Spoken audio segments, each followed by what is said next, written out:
Okay, good evening. I'm Zaragana. Welcome to the studio. And welcome back after such a period of time. I've been working away from home base for a while, so I couldn't stream. But now I'm back, and it's already been a long day today, and I'm feeling tired. And I, to be honest, almost didn't stream. But I'm sure I will feel a lot better as I get into this. So, more on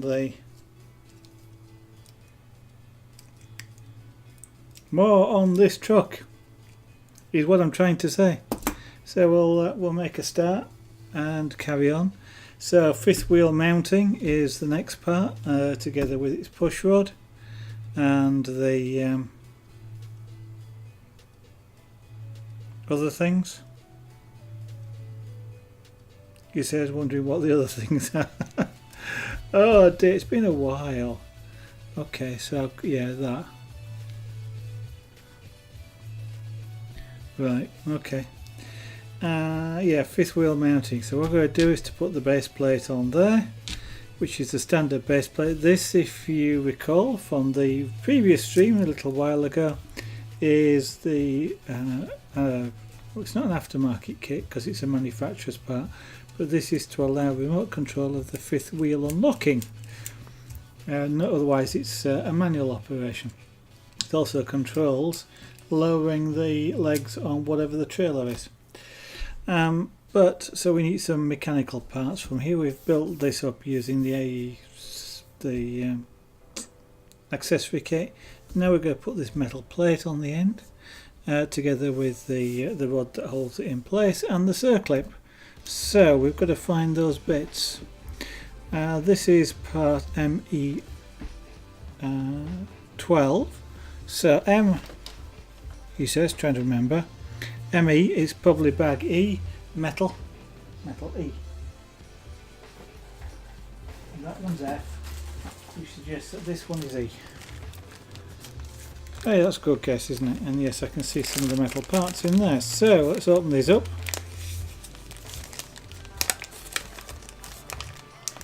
So on Friday, I got back early Friday in time. I thought, oh, it'd be nice to do some streaming, get on with this truck and carry on. I must remember, never do an update before the stream. I thought, oh, it's wanting an update. It's the PC. It's been off for a couple of weeks. Because I didn't bother turning it on at the weekend in between. But it's been off for a while. So I thought, oh, okay, we'll let it do the update.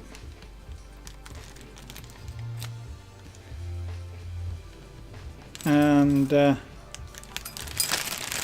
half an hour, 40 minutes before the stream, ought to be enough time. Latest Windows feature release, wasn't it? And that took over an hour to do. And as usual, it messes up all the of the sound system. Complete mess up of the sound system. And having waited over an hour for the update, it was already almost too late to stream anyway. And then with the sound system being messed, just that took till the next day actually to sort out. So it was a real sort of pain in the neck. Although one advantage of this update is something that you can now do that you couldn't do before, which is quite useful. And what you couldn't do before is OBS. OBS, when you use OBS, one of the things you can do is you can have things like alerts. You've seen them. The viewer alerts, subscription alerts, bits alerts, these sorts of things. And that usually plays, well, often if you set it up that way, plays the sound. That sound, however, although it's a browser, the sound is from OBS. Now, before the setup, before the update, I sort of fiddling it, kind of like sort of got it to work, so I could capture the sound without capturing the desktop audio. It sort of worked. It wasn't fantastic, but it sort of worked. After this update, it didn't work at all. And as I said, everything was all messed up and whatever. It took ages to sort that out. But one of the advantages, or one of the things about the latest update, is you can now, on a per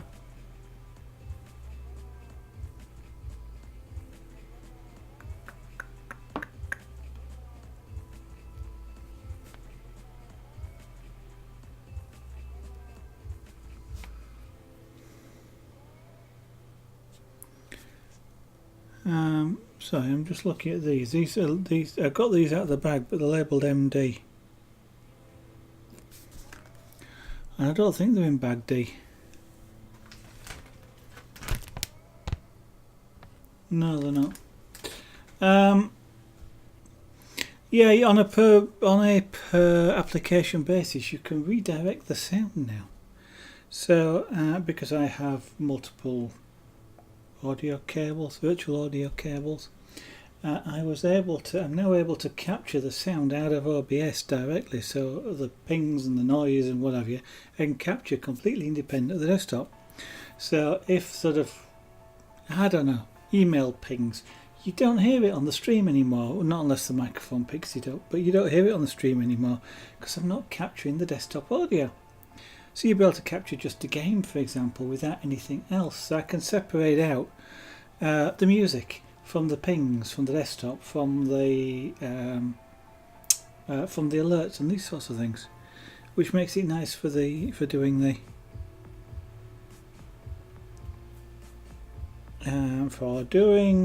the way in which you mix it into OBS to go out anyway.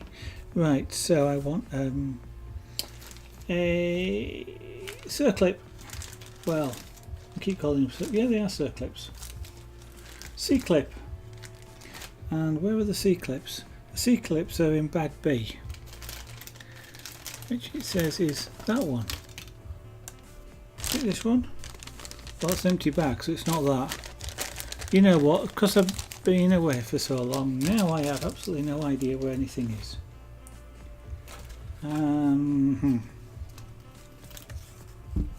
So I'm looking for a bag of circlip. Oh yes, there we go. Is this bag D? MB6 B. Now some of these things aren't always in the bag that you expect them to be in. That's C, that's A. There was a bag with lots of clips in it. C clips and E clips, I guess these are. And I'm sure they are on this desk somewhere. Oh, I thought they were on the desk somewhere. I don't think I've used them all up.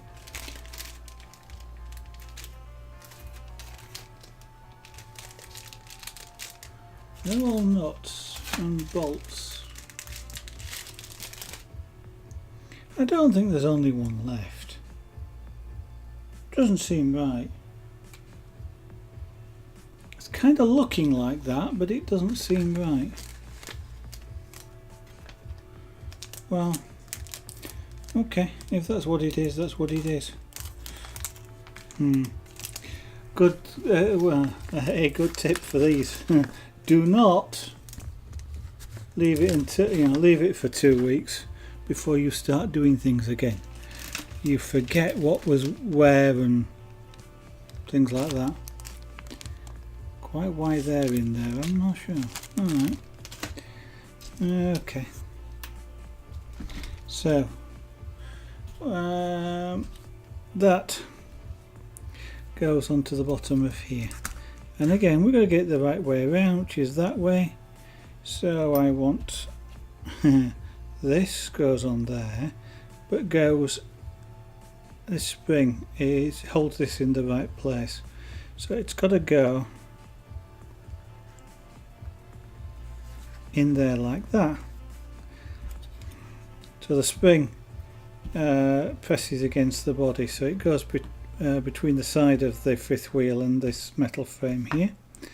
I then have to put this in, feed it all the way. Is that right? It is right, that must be just pressed on the base. Okay.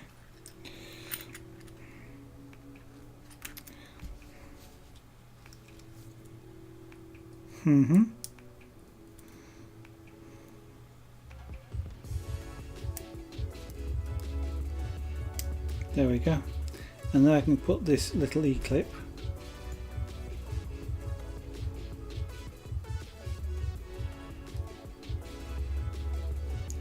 on there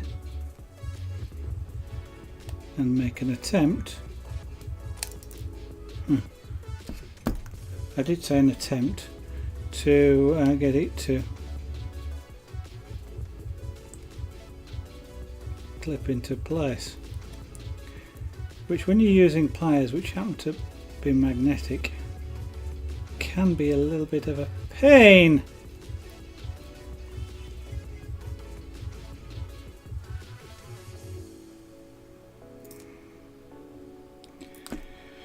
Are my other ones magnetic? No, they're not. Well, not as much. They are very slightly, but not as much. Okay. There.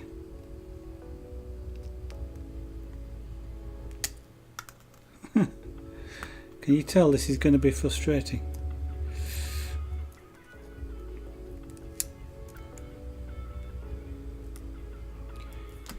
Ah, dear, dear, dear. This is where you count to 100 lots of times.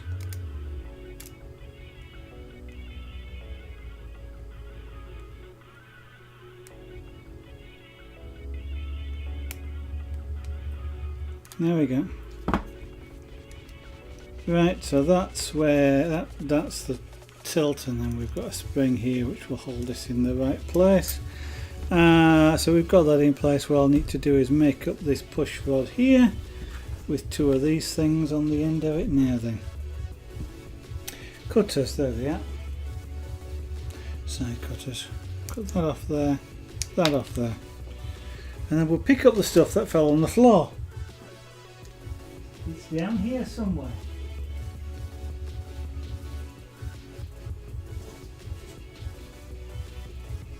Okay.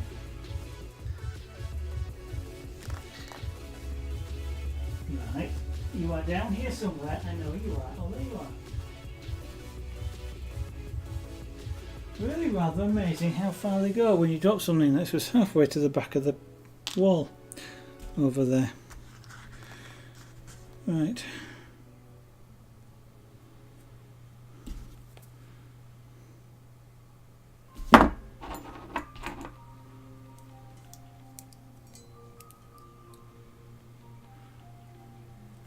Using these other pliers because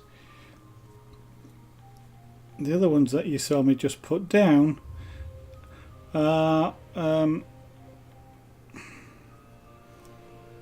my jewellery pliers. So these are flat, there's no serrations on them. That's so that they don't damage the jewellery when you squeeze, well, when you're holding things.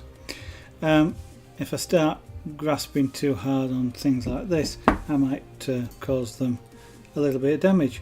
I don't want a little bit of damage, so using these, and I don't have a problem with these. I don't use these for jewellery.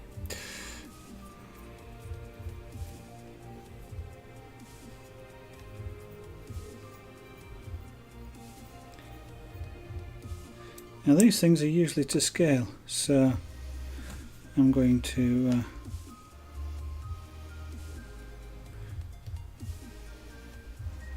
use the drawing in the book as a guideline to the right size.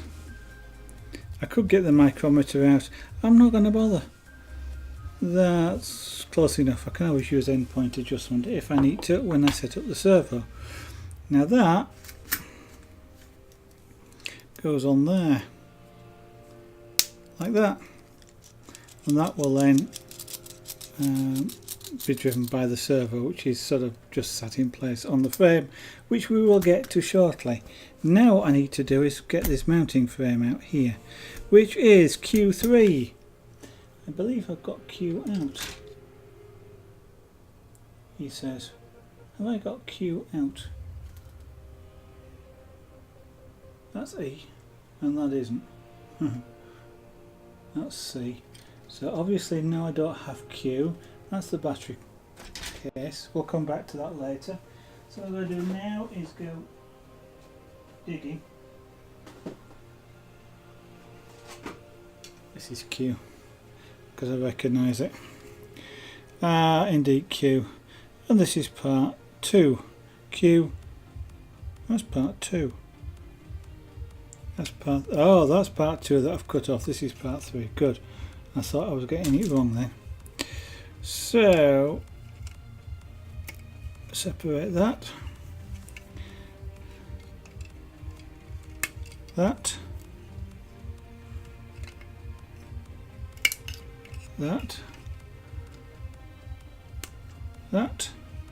And finally that, and we've got that more or less released. There we go. I'll put that over there for now. So this will go onto there like that.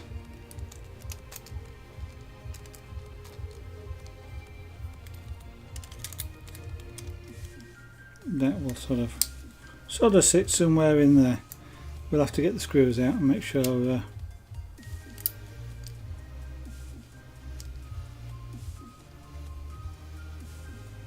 does not look right.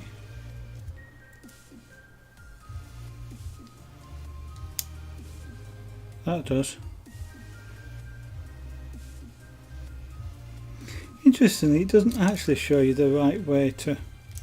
Well, I suppose it kind of does, but for the spring that's there, it sort of does show you how it's supposed to sit. But what it's meant to do is it's meant to cause this to tip that way, so that the kingpin, when it comes in, and the trailer itself will hit there and slide up. If you have the spring the other way around, it's sitting like that, and the kingpin and other trailer can match. So what I need out now is 2 screws, BA4. Okay, that's screws from bag A. It's not a 4BA. So BA4 in part 28. There are 8mm screws, and the 8mm ones are the shortest ones. Okay.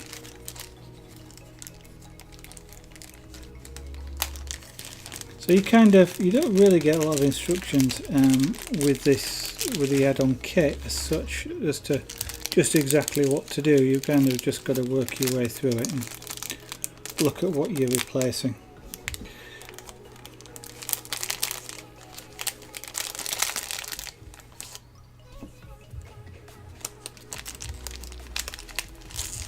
So that's one of the small screws, as is that one.